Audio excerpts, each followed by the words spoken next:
अब तक हमने देखा हमें रिक का पास्ट दिखाया जाता है, जहाँ रिक बचपन से ही एडवेंचरर बनने का सपना देख रहा होता है, पर उसके माँ बाप इसके लिए मना कर देते हैं। तब रिक को पता चलता है कि उसकी फेमस एडवेंचरर यामाटो की तरह ही उसके पास भी एक स्किल है, और हम देखते हैं बड़े होने के बावजूद भी उसकी स्किल एक्टिवेट नहीं होती, जिस वजह से वो एक रिसेप्शनिस्ट के तौर पर गिल्ड को ज्वाइन कर लेता है और इसी तरह वो 30 साल का हो जाता है। तब वो रेनेट से मिलता है और हम देखते हैं रेनेट और कुछ और एडवेंचरर मिलकर एक ड्रैगन का सामना करते हैं, पर वो ड्रैगन उन सभी पर भारी पड़ रहा होता है। तब रिक अपनी हिम्मत से उससे लड़ने चला जाता है, जिससे कि उसकी इनहेरिट स्किल एक्टिवेट हो जाती है और वो उस ड्रैगन को हरा देता है। और अब आगे तब यहाँ हम देखते हैं टेस्ट को पास करने के बाद रिक लिंक्स से मिलने गया होता है। तब लिंक्स कहता है, पास होने के लिए कांग्रेचुलेशंस, बहुत जल्दी मैं हॉस्पिटल से डिस्चार्ज हो जाऊंगा, तो चलो उसके बाद हम अपने ड्रिंक वाले वादे को पूरा करेंगे।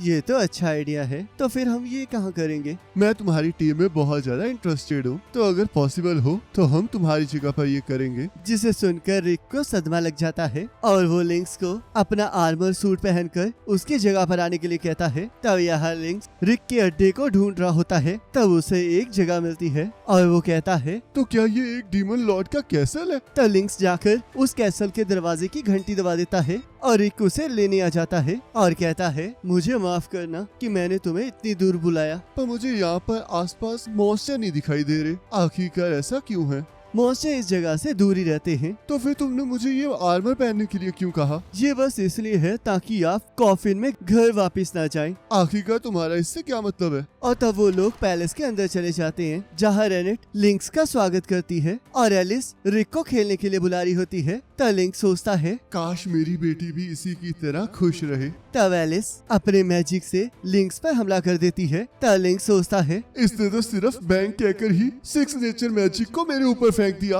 पर तभी रिक लिंक्स को बचा लेता है और हम देखते हैं एलिस के मैजिक से कैसल की दीवार टूट जाती है। तब रिक कहता है, मास्टर एलिस, मैंने आपको कितनी बार कहा है कि कैसल के अंदर मैजिक का यूज ना किया कीजिए। ये तुम्हारी गलती है क्योंकि तुम इतनी देर से मेरे साथ खेलने नहीं आ रहे हो। तब रेनेट कहती है, एलिस, तो क्या मैं रेपरेशन फीस को तुम्हारे खाने में से काट लूं? तब एलिस कहती है, नहीं, प्लीज ऐसा मत करना, मैं ऐसा कभी नहीं करूंगी। तब रिक कहता है, लिंक्स, मैं थोड़ी देर एलिस के साथ खेलने जा रहा हूँ, क्योंकि अगर मैंने उसे ऐसे छोड़ दिया तो वो दोबारा ऐसा फिर से करेगी, तो प्लीज तुम थोड़ा आराम करो। तब हम देखते हैं लिंक्स को मिजर्ट दिखाई देता है और वो उससे मिलने चला जाता है। तब मिजर्ट कहता है, तुम पक्का रिक के दोस्त होगे जिसके बारे में रिक बता रहा था। तब वो दोनों एक दूसरे को अपना अपना इंट्रोडक्शन देते हैं और लिंक्स मिजर्ट से उसके हथियार के बारे में पूछने लगता है और तब वो उस हथियार को लिंक्स को चलाने के लिए दे देता है। तब लिंक्स उस रॉकेट को चलाकर बहुत ज्यादा शॉक हो जाता है और कहता है, अगर ये हथियार और भी बन गए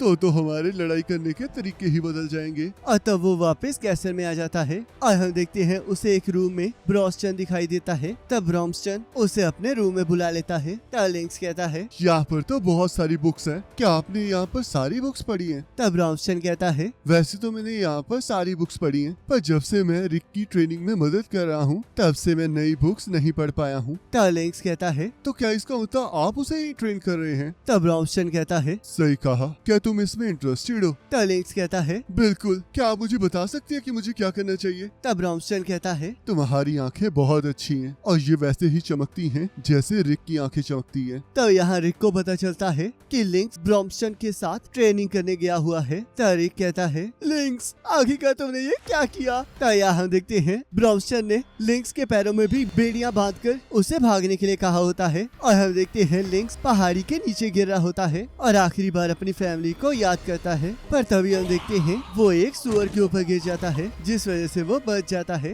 और कहता है, आखिरकार अब ये क्या है? तब रेनेट कहती है, ये आज का डिनर है। मुझे बचाने के लिए थैंक यू। इन वेट्स को देखकर लग रहा है कि आप मास्टर ब्रॉम्स्टन के साथ ट्रेनिंग कर रहे थे। तुम बिल्कुल सही कह रही हो। उन्होंने मुझे कहा कि मुझे पहाड़ी के ऊपर से नीचे की तरफ भागना है, पर उसके बाद उन्होंने मुझे धक्का दे दिया। अगर तुम यहाँ पर ना होती तो अब तक मेरी लाश यहाँ होती। ये तो आपने बिल्कुल सही कहा, क्योंकि मास्टर ब्रॉम्स्टन ने ऐसे ही मास्टर रिक रिक को कई बार मारा है। तब ब्रॉम्स्टन वहाँ आ जाता है और लिंक्स को ट्रेनिंग करवाने के लिए फिर से वहाँ से ले जाता है। तब यहाँ शाम को लिंक्स का बुरा हाल हो चुका होता है। तब रिक कहता है मैंने तुम्हें पहले भी वार्न किया था। तब लिंक्स कहता है मिस्टर ब्रॉम्स्टन ने कहा था कि वो मुझसे ज्यादा ट्रेनिंग नहीं करवाएंगे। यहाँ पर किसी पर भी भरोसा नहीं करना चाहिए और ऑर्केलियन फेस्ट में इन तीनों की बातों पर तो बिल्कुल भरोसा नहीं करना चाहिए। तब ब्रॉम्स्टन कहता है चिंता मत करो, अगर इसे कुछ भी हो जाता तो मैं इसे दोबारा से जिंदा कर देता। तरीक कहता है क्या एक पर्सन की लाइफ आपके लिए कोई मायने नहीं रखती है। तब मिजट कहता है तुम्हें पहले से पता था कि चीजें ऐसी हो सकती हैं, तो ये तुम्हारी गलती है कि तुमने इसे यहाँ बुलाया। तो यहाँ लिंक्स और रिक चाय पीने लगते हैं और लिंक्स कहता है रेनेट बहुत ज्यादा अच्छी लड़की है, तो क्या तुम दोनों एक दूसरे के साथ रिलेशन में हो? ऐसा कुछ नहीं है और वैसे भी अब मैं 30 साल का हो चुका हूँ। अभी भी तुम जवान हो और वैसे भी मेरी वाइफ मुझसे 20 साल छोटी है, तो इसलिए सारी बात टाइमिंग की होती है। जब फीलिंग दोनों में होती है तब सब कुछ अपने आप हो जाता है। तब रात को सभी लोग खाना खाने लगते हैं और हम देखते हैं ब्रॉम्स्टन, मिजट और एलिस रेनेट को किचन से और भी खाना लाने के लिए कहते हैं। तब लिंक्स रिक को भी उसकी मदद करने के लिए कहता है ताकि उनके बीच की दूरियां कम हो सके। तब रिक रेनेट की मदद करने वहाँ से चला जाता है और लिंक्स कहता है मैंने सुना है कि रिक के पास इनहेरिट स्किल है, काश मैं उसे देख पाता। तब ब्रॉम्स्टन कहता है रिक की स्किल तभी एक्टिवेट होती है जब कोई सर्टेन सिचुएशन होती है, वो अपने आप उसे एक्टिवेट नहीं कर सकता। तब मिजट कहता है अगर वो अपने हिसाब से अपने स्किल को एक्टिवेट कर पाता तो सब कुछ कितना आसान होता, पर वो बंदा तो एक वेपन भी नहीं संभाल सकता। तब ब्रॉम्स्टन कहता है रिक बिना किसी वेपन और स्किल के भी एस रैंक लेवल पर है, पर अगर उसकी रेकलेस सोल स्किल एक्टिवेट हो जाती है तो वो हमसे भी ज्यादा ताकतवर हो जाएगा। तो लिंक्स, मैं तुमसे एक चीज पूछना चाहता हूँ, क्या तुमने मैजिक क्रिस्टल के बारे में सुना है जिसे 6 ग्रांट ऑब्स कहा जाता है? तब लिंक्स कहता है क्या आप उन मैजिक क्रिस्टल्स की बात कर रहे हैं जो कि यामाटो की बुक में लिखी गई है? तरिक कहता है तुमने बिल्कुल सही कहा, हमारा गोल काइजर एल्सफेट को हराना है। 6 ग्रांड ऑब्स 6 मैजिक क्रिस्टल्स हैं जो कि उस दरवाजे को खोलते हैं जहाँ पर काइजर एल्सफेट रहता है। तब मिजट कहता है 6 ग्रांड ऑब्स 200 साल में एक बार एक्टिवेट होते हैं और इस बार वो टाइम आ चुका है, तो वो क्रिस्टल्स पक्का स्ट्रॉन्ग मैजिक एमिट कर रहे होंगे। तो क्या आपने इस बारे में कुछ सुना है